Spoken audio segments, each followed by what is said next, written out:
Isa ang bansang Taiwan sa mga bansa kung saan ay parami ang mga bilang ng mga kababayan natin na nagtatrabaho. Ilang mga OFW na rin ang binawian ng buhay sa nasabing bansa sa karumal-dumal na pamamaraan. Subalit ang isa sa mga hindi malilimutan ng marami ay ang naging masakit na kamatayan ng kababayan nating si Michelle Seldaret. Sa Taoyuan City sa Taiwan noong Miyerkules, bigla raw hindi pumasok sa trabaho ang biktimang si Michelle Seldaret. Kaya pinuntahan siya sa kanyang bahay ng kanyang employer. Ang nakakapanlumo ang tinuturong salarin ay isa ding Pilipino. Nito lamang September 2024, nagbaba ng hatol ang hukuman ng Taiwan tungkol sa nasabing kaso. Makalipas ang halos 2 taon, ay nakamit nga kaya ng pamilya ni Michelle Seldaret ang hustisya. Samahan niyo po akong balikan ng kwento ng masakit na naging kamatayan ni Michelle Seldaret sa Taiwan. Bago ko po ipagpatuloy ang ating kwento, sa mga bago po sa channel ko at nais sa mga ganitong klase ng kwento ng krimen na nangyayari sa loob at labas ng ating bansa ay maaari pong pakipindot ang ating subscribe button at notification bell para ma-notify kayo pag may mga bago tayong upload na videos. July 19, 2023, nang makatanggap ng report ang tanggapan ng kapulisan ng Taoyuan Xiongli District ng Taiwan dahil sa isang kaso ng pamamaslang ng isang foreign national sa isang apartment building doon. Ang report ay nanggaling sa mga kakilala ng biktima at employer nito. Nang magtungo sila sa lugar ay dinatnan nila ang isang scene na kalimitan ay mapapanood mo lamang sa mga nakakatakot na suspense na pelikula.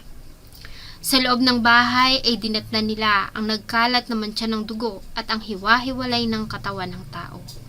Ang biktima ay agad din namang kinilala na ang 36 years old Filipina na si Michelle Seldaret. Si Michelle Seldaret ay pinanganak noong March 2, 1987 sa Gloria Oriental, Mindoro. Bunso si Michelle sa kanilang magkakapatid, kaya naman nagawa nitong makapagtapos ng pag-aaral at makapag-enroll sa kilalang college sa Pinamalayan Oriental, Mindoro, ang Abada College. Malaki ang naging tulong ng mga kapatid ni Michelle na pawang mga OFW sa paglago ng kanilang kabuhayan sa Oriental. Lumaki si Michelle na isang mabait at mapagmahal na anak, maalalahaning kapatid at tita sa kanyang mga pamangkin. Marami din itong kaibigan, bagamat may kagandahan ay mailap ito sa mga kalalakihan. Kaya naman talagang sinusubaybayan ng kanyang mga kaibigan at kakilala ang buhay pag-ibig nito. May mga naging karelasyon si Michelle pero hindi nagtatagal ay naghihiwalay din. Bagamat sobra at labis ang binibigay na pagmamahal ng dalaga sa kanyang mga naging nobyo. Hanggang sa umibig siya sa isang lalaki at magbunga ang nasabing pagmamahalan. Ganun pa man, tulad ng mga nauna, ay iniwan siya nito at naiwan sa kanyang pangangalaga at pagpapalaki sa kanyang anak. Taong 2015 ay nagdesisyon si Michelle na magtungo ng Taiwan. Iniwan niya sa pangangalaga ng magulang ang kanyang anak. Nang makarating sa Taiwan ay nagtrabaho si Michelle doon bilang isang factory worker at nagagawa pa nitong mag-sideline sa tuwing walang pasok bilang on-call na cleaners o kaya naman ay taga-alaga ng mga bata. Sa ganitong paraan ay nagawa niyang suportahan ang mga anak sa Pilipinas.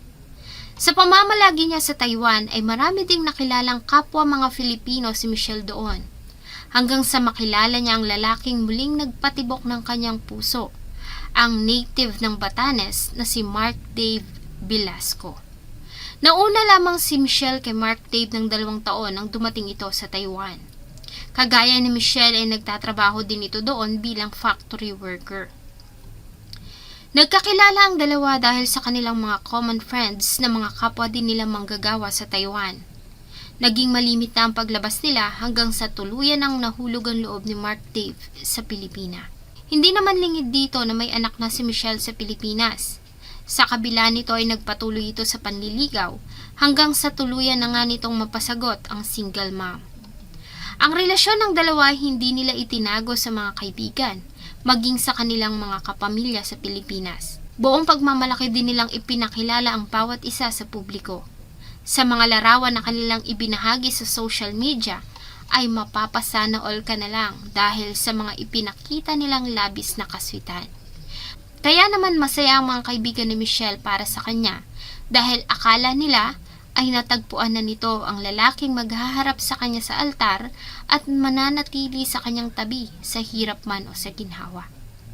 Sa paglalim ng relasyon ng dalawa ay nagdesisyon ng mga ito na magsama na at tumira na lamang sa iisang apartment para na din makatipid at makapag-ipon para sa kanilang kinabukasan. Subalit nang naglaon, ay unti-unting nagbago si Mark Dave. Lumabas ang pagkasiloso nito at pagiging agresibo. Mga bagay na palaging pinagmumula ng kanilang pagtatalo. Hanggang sa maganap na nga ang karumal-dumal na krimen. Wala nang buhay nang matagpuan ang Pinay OFW sa kanyang nirerentahang bahay sa Taoyuan City sa Taiwan noong Miyerkules. Bigla raw hindi pumasok sa trabaho ang biktimang si Michelle Zelda. Noong una, inakala ng mga investigador na pagnanakaw ang motibo sa pamamaslang dahil sa nawawala ang ilan sa mahalagang gamit ng biktima, bagamat hindi ito ang itinuro ng mga ebidensya at impormasyon na kanilang nakalap. Sa kanilang ginawang pagtatanong-tanong ay napag-alaman nila na hindi mag-isa na naninirahan doon si Michelle, kundi kasama nito ang nobyo na isa ding Filipino na si Mark Dave Velasco. Sa kabila ng nangyari ay hindi ito matagpuan ng mga pulis. Kaya naman nagkaroon sila ng hinala na maaaring may kinalaman nito sa pangyayari.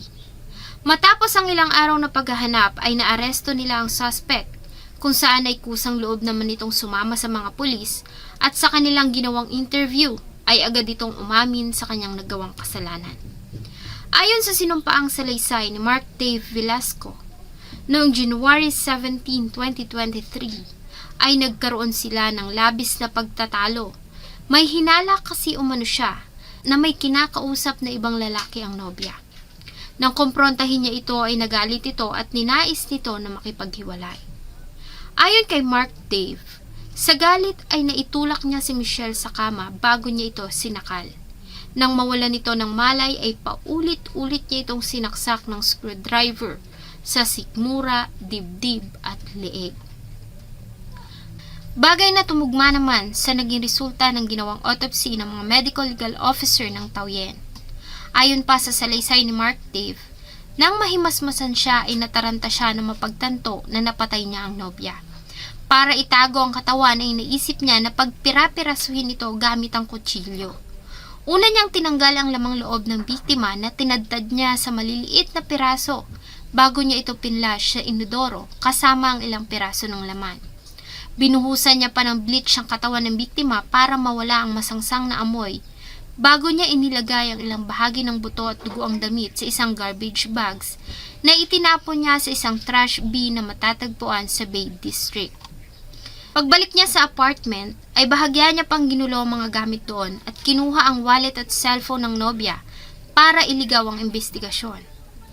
Nang hindi pumasok sa trabaho si Michelle ay agad na nagtaka ang kanyang amo dahil sa hindi nito ugali ang hindi pagpasok. Sinubukan pa itong tawagan ng amo at ng mga katrabaho, subalit hindi na nila ito makontak sa kanyang cellphone. Kaya nagdesisyon na sila na puntahan ito sa kanyang inuupahang apartment at dito na nga nila nakita ang ilang bahagi ng katawan ng biktima, kaya naman agad silang nag-report sa mga pulis.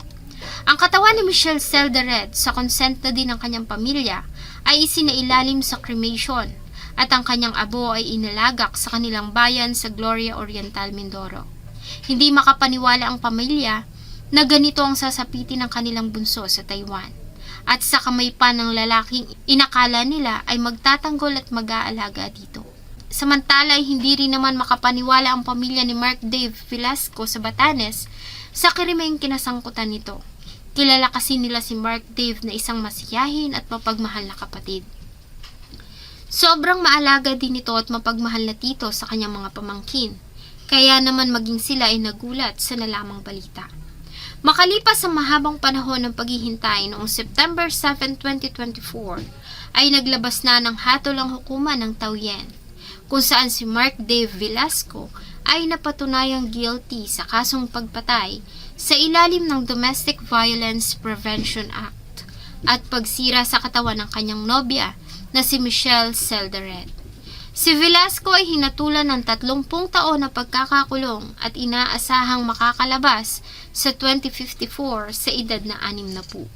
Ganun pa man, kung magpapakabait at magpapakita ito ng magandang asal sa loob ng kulungan, ay maaari itong mabigyan ng pardon at tuluyan ng i-deport pabalik ng ating bansa. Sana po ay nagustuhan nyo ang isa na namang kwento na akin pong ibinahagi. Marami pong salamat sa inyong patuloy na pagtangkilik sa akin pong mga videos. Huwag nyo pong kalimutang mag-iwan ng inyong saloobin at suggestion sa atin pong comment section. Thank you so much po and see you in my next video.